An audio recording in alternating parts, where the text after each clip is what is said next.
कभी कभी लगता है अचार केवल एक स्वाद नहीं होता है, वो एक इमोशन होता है। एक जार खोलते ही वो मसाले की खुशबू जब उठती है ना, तो सीधे किसी बचपन की गर्मी की छुट्टियों में पहुंचा देती है ना। अब कटहल को देख के लोग कहते हैं, ओहो ये तो सब्जी है, कितनी बोरिंग सी है। लेकिन आज जब यही कटहल एक अचार में बदलेगा ना, तो बोरिंग भी इंटरेस्टिंग हो जाएगा। और ये सिर्फ आज एक रेसिपी नहीं है, ये एक विरासत है। मेरी नानी से मेरी माँ तक, मेरी माँ से मुझ तक, और अब मुझसे सीधे आपके किचन तक।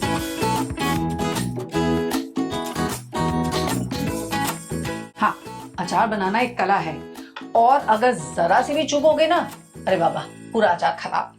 तो आज हम जानेंगे कि कटहल का अचार परफेक्ट कैसे बने, क्या है उसमें होने वाली गड़बड़ियां, और क्या है उनको रेक्टिफाई करने के मेरी तरह पंकज के नुस्खे। तो चलिए फिर शुरू करते हैं और बनाते हैं कटहल के अचार की एक ऐसी रेसिपी जो सिर्फ जुबान पर नहीं, दिल में उतर जाएगी।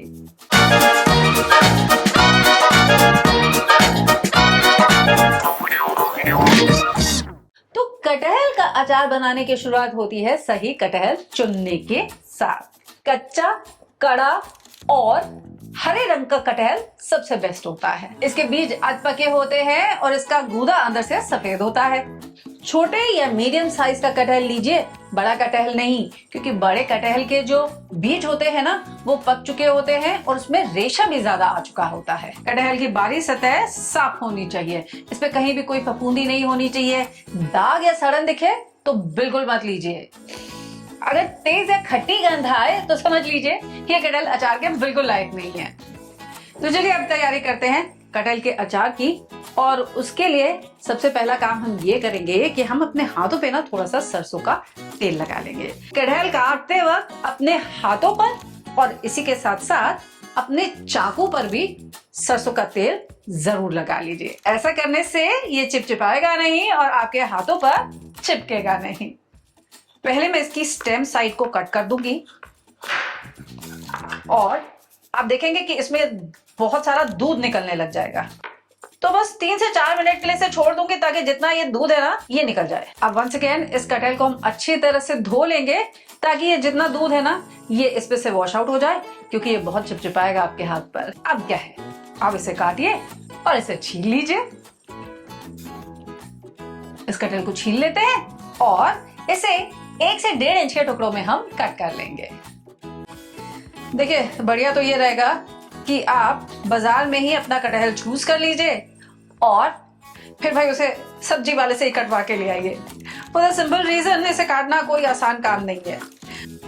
लीजिए, कटहल कट गया। अब क्या करेंगे जानते हैं? इसकी ये जो चिपचिपाहट है और साथ में जो हल्की सी खराश नहीं देता है गले में, उसको दूर करने के लिए और साथ ही साथ इसको थोड़ा सा गलाने के लिए ना, हम इसे पहले थोड़े से नमक और हल्दी वाली पानी में बॉईल कर लेंगे। वैसे हर साल आप कौन कौन से स्पेशल अचार बनाते हैं, जल्दी से कमेंट करके मुझे बताइए, ताकि अभी तक अगर मैंने उसकी रेसिपी ना शेयर की हो ना, तो सबके साथ वो भी शेयर कर सकूं। अब पानी बॉइलिंग पे आ चुका है, तो ऐड करेंगे इसमें आधा छोटा चम्मच हल्दी पाउडर और 1 चम्मच नमक भी। अब इसमें डाल देते हैं ये कटहल के पीसेस और उनको केवल 3 से 4 मिनट के लिए हम बॉईल कर लेंगे। केवल 4 से 5 मिनट इसे उबालेंगे, ज्यादा नहीं उबालेंगे, नहीं तो आपके ये जो कटहल के पीसेस है ना, वो बहुत ज्यादा सॉफ्ट हो जाएंगे। हाँ, डन। अब इन्हें हम छान के निकाल लेंगे किसी कपड़े पर और कम से कम 1 से 1.5 घंटे की धूप इसे हम जरूर दिखा देंगे। ऐसा करना इसलिए जरूरी है ताकि इसका जो एक्सेस मॉइस्चर है ना, वो मॉइस्चर खत्म हो जाए। मॉइस्चर रह जाएगा तो आपका जो अचार है उसके खराब होने के चांसेस रहेंगे।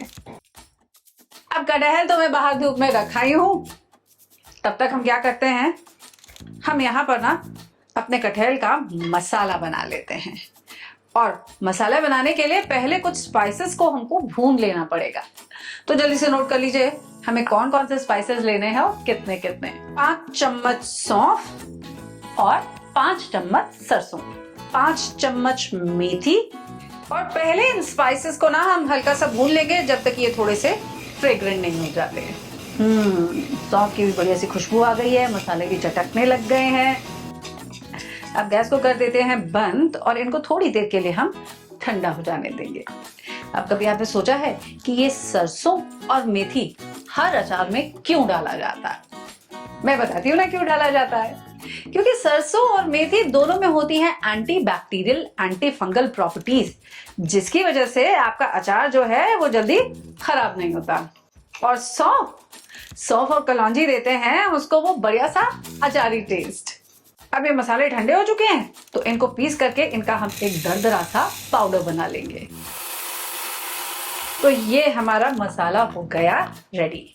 अब लेते हैं ये सारे स्पाइसेस एक बड़े से बोल में और इसमें मिलाएंगे 5 चम्मच लाल मिर्च का पाउडर, 5 चम्मच हल्दी का पाउडर, आधा कप नमक और 2 चम्मच कलौंजी भी। इसके साथ मैं ऐड करने जा रही हूँ इसमें ये 1 कप गन्ने का सिरका। भाई देखिए, अगर आपको गन्ने का सिरका ना मिले ना तो आप ऑर्डिनरी व्हाइट विनेगर जो होता है ना वो भी ऐड कर सकते हैं।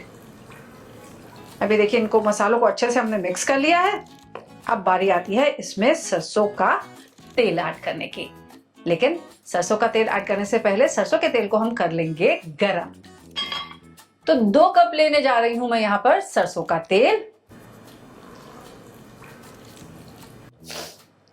तेल में आ चुका है धुआं, काफी अच्छी तेज झांझ है मेरे तेल की। तो अब गैस को करते हैं हम बंद, इसे थोड़ा सा कूल डाउन हो जाने देते हैं। अब इसमें ऐड कर देंगे हम 1 चम्मच हींग, ताकि हींग भी इस तेल में पक जाए। अब ये तेल और मसालों को पहले हम अच्छे से मिक्स कर देते हैं और अब लेकर आते हैं अपना कटहल जो थोड़ा बहुत सूख गया होगा। इतनी तेज धूप जो है बाहर, हाँ देखिए कितने अच्छे से सूख गए हैं ये। इसे खूब अच्छे से मिक्स कर दीजिए ताकि कटहल के पीसेस पे सारा का सारा मसाला जो है ना वो अच्छे से लपेट जाए। अगर आप अपने अचार को खराब होने से प्रिवेंट करना चाहते हैं ना तो आपको अचार को एक चीज से बचाना है और वो है एक्स्ट्रा मॉइस्चर, यानी कि नमी से, क्योंकि नमी से अचार होता है खराब। इसीलिए इन कटहल के पीसेस को सुखा लेना बहुत जरूरी है।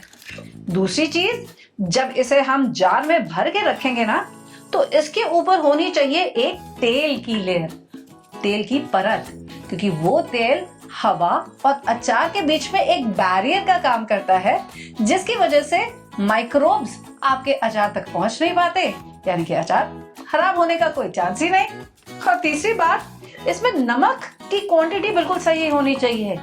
नमक एक प्रिजर्वेटिव का काम करता है, तो अगर नमक कम होगा ना तो अचार जल्दी खराब हो जाएगा। तो लीजिए, अचार कर लिया अब हमने मिक्स।